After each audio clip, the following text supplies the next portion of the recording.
नमस्कार, प्रणाम। आज आपका सामने जो मैं वीडियो बना रहा हूँ, मेरे घर से बना रहा हूँ। काफ़ी बारिश हो रहा है।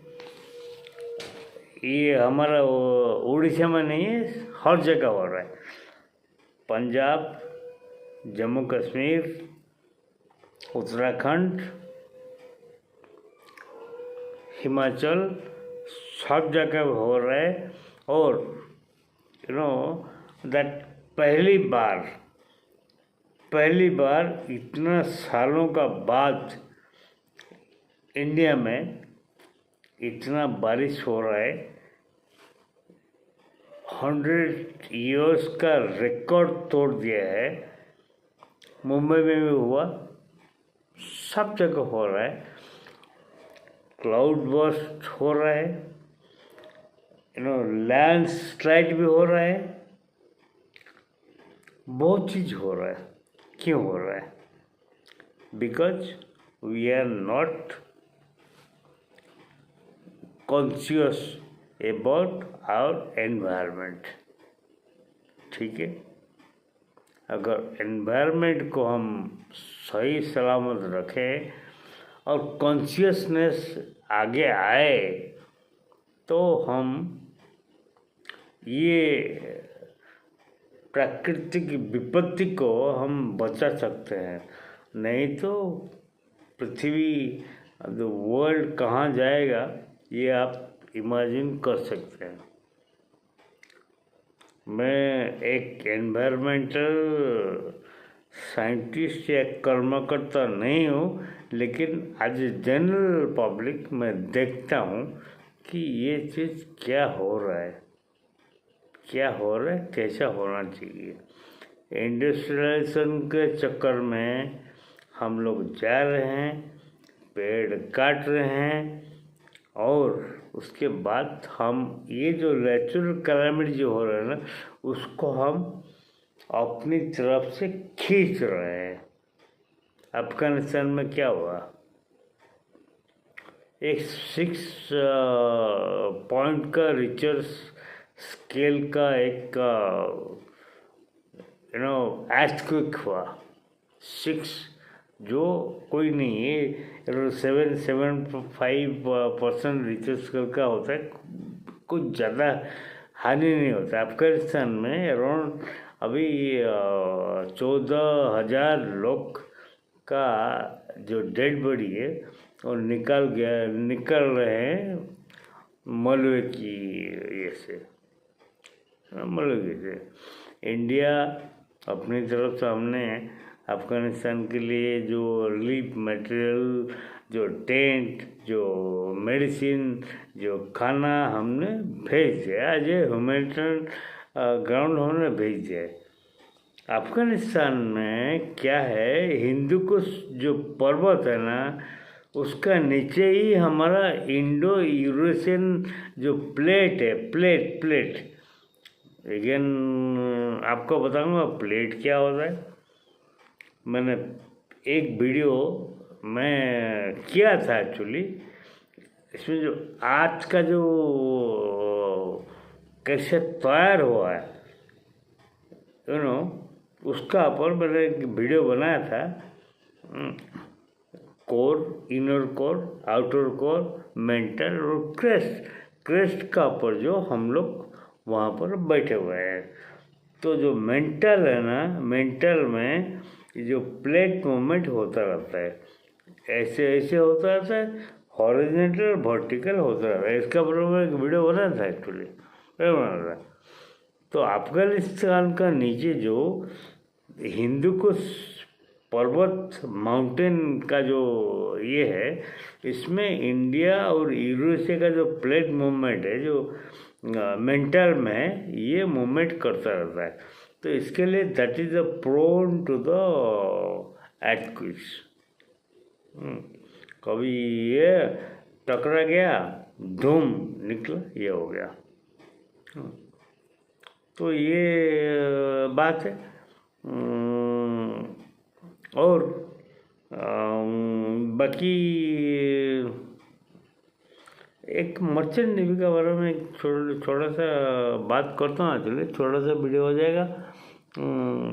मतलब मर्चेंट नेवी में जो मैंने काफ़ी चीज़ कवर किया है एक्चुअली, उसमें मैंने कवर नहीं किया है दो चीज़ें। मर्चेंट नेवी में जो ज्वाइनिंग करते हैं उनको को फाइनेंशियल फ़ायदा, जो मैं ऑफिशियल नहीं बोलता हूँ, ये टोटली अनऑफिशियल है। एक पंपिंग मनी, जो टेक्निकल ये में जाते हैं उनको पंपिंग मनी मिलता है, मतलब ऑफिशियल नहीं है, नॉट ऑफिशियली। पंपिंग मनी क्या होता है कि यू नो दैट हम गाड़ी लेके जाते हैं, गाड़ी वाला का जो मालिक बोलता है कि 10 किलोमीटर में 1 लीटर का पेट्रोल लगेगा। ठीक है, हम देखते हैं, लेकिन प्रैक्टिकली वो गाड़ी का जो माइलेज है 15 से 17 किलोमीटर होता है। तो वो जो पैसा जो बचता है ना, वो मालिक का बच जाता है। सेम है जहाज का पास भी है, जहाज का कैप्टन ऐसे as per that you know pumping theory उतना ये खर्चा वर्चा करके उतना पैसा बचा रहता है। वो जो पैसा डिस्ट्रीब्यूट होता है स्टाफ और ये जो भी कैप्टन से लेकर नीचे तक सब लोग डिस्ट्रीब्यूट होता है। पंपिंग मनी एक एडिशनल इनकम होता है जो कि ऑफिशियली नहीं है, और ये सिर्फ ओनली टैंकर वेसल्स में ज़्यादा होता है। मतलब इसका पैसा बेच दिया जाता है। और दूसरी एक चीज़ होता है कि लैसिंग मनी।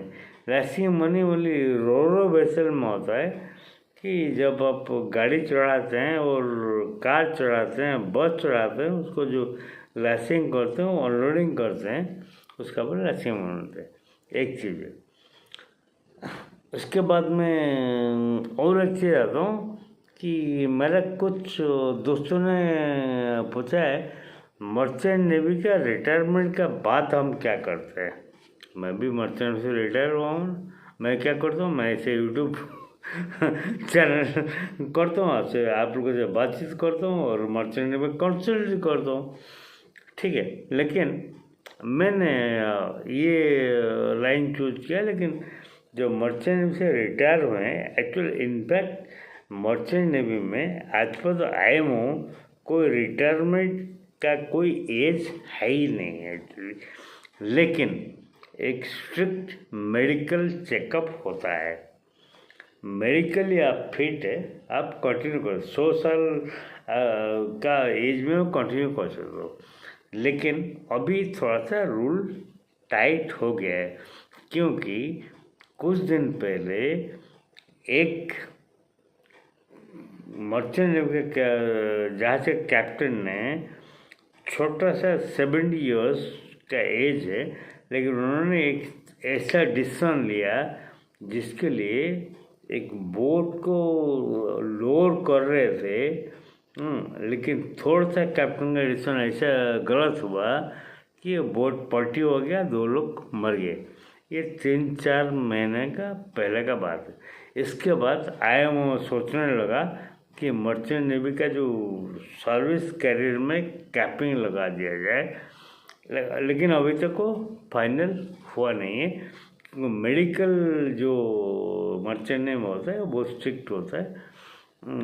मैंने भी मेडिकल में रिजेक्ट होने के बाद में मर्चेंट नेवी छोड़ा है मैंने, because of my eyesight actually. लेकिन जो ज़्यादा एज होने के बाद क्या है कि एक डिसीजन लेने का कैपेसिटी जो होता है ना, वो कम हो जाता है। ये है मर्चेंट नेवी के बारे में। मैं लेकिन मर्चेंट नेवी में रिटायर होने के बाद भी कुछ लोग क्या का अपॉर्चुनिटी है, उसके बाद भी अपॉर्चुनिटी है। शोर में आप जहाज में काम नहीं कर सकते, लेकिन शोर ये में जैसे कि एमएमडी है, कोई पोर्ट में, बंदरगाह में आप देखेंगे कोई पोर्ट में 90% लोग आपको मर्चेंट नेवी या इंडियन नेवी का रिटायर्ड लोग को मिलेंगे। आपको चैनल क्लियरेंस करना है, आपको पोर्ट में एक पीरियड देना है, क्योंकि इंडियन नेवी के छोड़ के बाकी इंडियन कोई पोर्ट में इंडियन नेवी को छोड़ के बाकी कोई एंटर नहीं कर सकता without a harbour pilot, except Calcutta में, क्योंकि आप हुगली रिवर को बीच में नेविगेट करते हैं और पहुँचते हैं। लेकिन दूसरा जो फॉरेन जगह में है उसको आपको हार्बर पायलट लेना पड़ेगा। तो ये जो नेविगेशन है, ये जो मर्चेंट नेवी के लिए एक अपॉर्चुनिटी है। दूसरी बात है, अपना जो इंडियन का बात बोल रहे हैं, एमएमडी में डीजी शिपिंग में जनरली सारे पोर्ट दिखेंगे, सब नेवी और मर्चेंट नेवी का लोग भरे हुए हैं। एमएमडी में क्या होता है, आप एक कोर्स करिकुलम तैयार करते हैं, एसटीसीडब्ल्यू कोर्स में ये होगा, जीपी रेटिंग कोर्स में ये होगा, और बाद में आप उसका जो एग्जामिनेशन वगैरह करते हैं और उसको रेडी करते। कोई टीएमए आया, उसके बाद उसका एग्जामिनेशन आप तो लेंगे ना, कोई फोर्थ से टीएमए से फोर्थ नहीं होगा, उसका एग्जामिनेशन आप लेंगे, सेम है। तो एमएमडी और ये एग्जामिनेशन जो रहते हैं ना, वो एक्स मर्चेंट नेवी वाले ही और एक्स इंडियन नेवी वाले ही वो लेते हैं। तो ये एक अपॉर्चुनिटी होता है।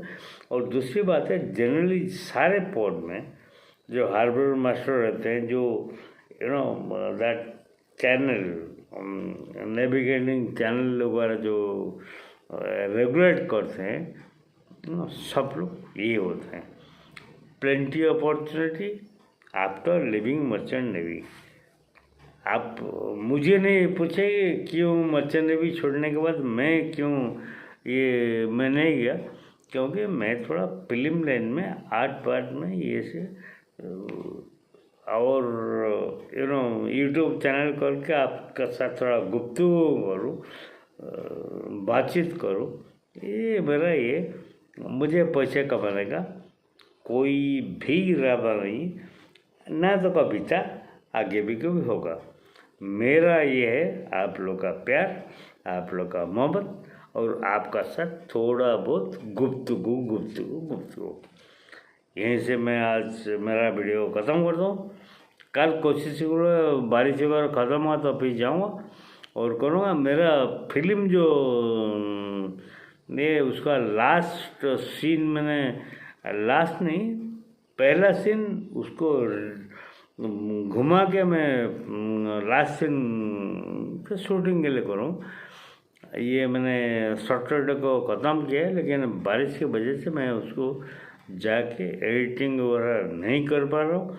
लेकिन खूब जल्दी मेरे चैनल में और मैं बताऊँगा कहाँ पर कहाँ रिलीज होगा, मैं खुद बताऊँगा। इसके साथ मैं आपसे विदा लेता हूँ। नमस्कार, जय हिंद, भारत माता की जय।